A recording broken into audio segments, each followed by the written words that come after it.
The Brave Little Tin Soldier. Once upon a time, in a cozy little house, there was a toy shelf filled with many wonderful toys. Among them were soldiers made of tin, but one of these soldiers was different. He had only one leg. He was made last, and there wasn't enough tin left to finish him.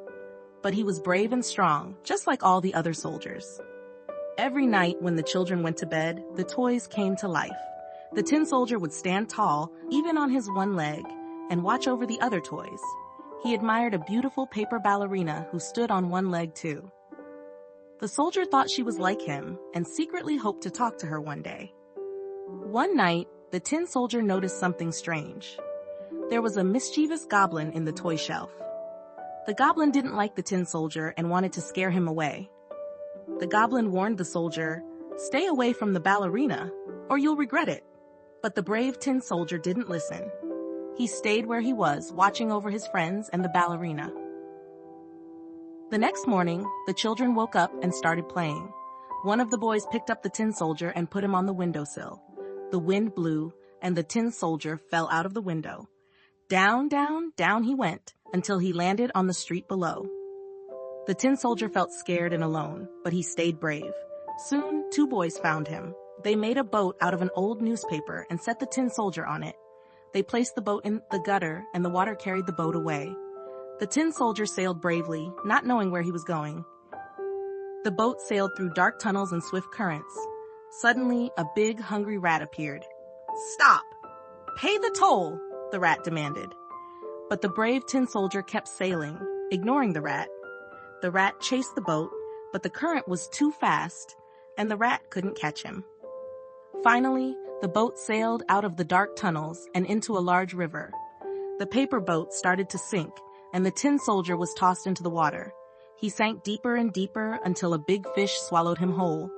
Inside the fish's belly, it was dark and slimy, but the brave tin soldier stayed calm. A few days later, the fish was caught by a fisherman and sold at the market. A cook bought the fish and took it to the same house where the tin soldier had lived. When the cook cut open the fish, she found the brave little tin soldier inside. She was amazed and showed him to the children. The children were so happy to see their brave tin soldier again. They cleaned him up and put him back on the toy shelf, right next to the ballerina. The tin soldier was glad to be home. He stood tall and proud, just like always. But the goblin was still angry. That night, he pushed the tin soldier into the fireplace. The flames grew hotter and hotter, but the tin soldier stayed brave. As he melted, he looked at the ballerina one last time. She blew a kiss to him, and the tin soldier smiled. In the morning, the children found a tiny tin heart in the ashes. It was all that was left of the brave little tin soldier. The ballerina was gone too. She had been blown away by the wind. The children were sad, but remembered how brave the tin soldier had been. One day, the children decided to throw a grand party for their toys. The tin soldier stood tall as he watched the joyful scene. The ballerina twirled gracefully, the toy drums played a cheerful tune, and everyone was happy. The tin soldier felt a warmth in his heart as he watched the ballerina, wishing he could dance with her. During the party, the mischievous goblin tried to spoil the fun. He attempted to knock over the toy castle, but the tin soldier intervened. "Leave them alone," he shouted. The goblin was startled by the soldier's bravery and retreated, grumbling. The tin soldier's courage saved the party, and all the toys cheered for him. Days went by, and the tin soldier remained vigilant. One evening, a fierce storm hit the town. The wind howled, and the rain poured down in torrents. The window was left open, and the tin soldier was blown outside once again. This time, he landed in a muddy puddle. He felt cold and wet, but he didn't lose hope.